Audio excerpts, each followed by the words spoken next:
धनंजय धड़कन का ये गाना सुन के ना आप लोग भी हैरान हो जाएंगे। देख लीजिए भाई, बहुत बढ़िया ये गाना। और एक बार ये गाना नहीं सुना हूँ मैं, 10 बार ये गाना सुन लिया ना तभी दिल नहीं भरा। आप लोग जानते हैं भाई, बहुत गजब का ये गाना है, बहुत गजब के गाना। बताइए, देखिए बतार करिया। मैं आसान विश्वास करता हूँ धनंजय धड़कन के ये गाना सुनोगे यूपी बिहार में, दिल्ली पंजाब हरियाणा में भाई तहलका ही तहलका मचाया हुआ है। आप लोग जानते हैं, यूट्यूब पे जाकर देख सकते हैं, ठीक है।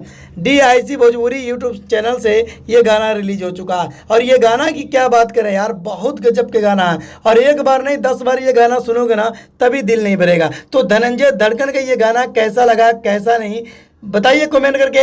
मैं आसान विश्वास करता हूँ अगर मेरे चैनल पे नए हैं तो चैनल को सब्सक्राइब कर लीजिएगा, बगल में घंटी को दबा लेना, ठीक है। SK7 रिएक्शन यूट्यूब चैनल को भाई प्यार मोहब्बत देते रहिएगा, क्योंकि जब भी नए नए अपडेट लेकर आता रहूँगा आपके चैनल पे नोटिफिकेशन मिलता रहेगा। मिलता है अगले वीडियो में। धनंजय धड़कन के लिए कमेंट और लाइक जरूर करके बताएं।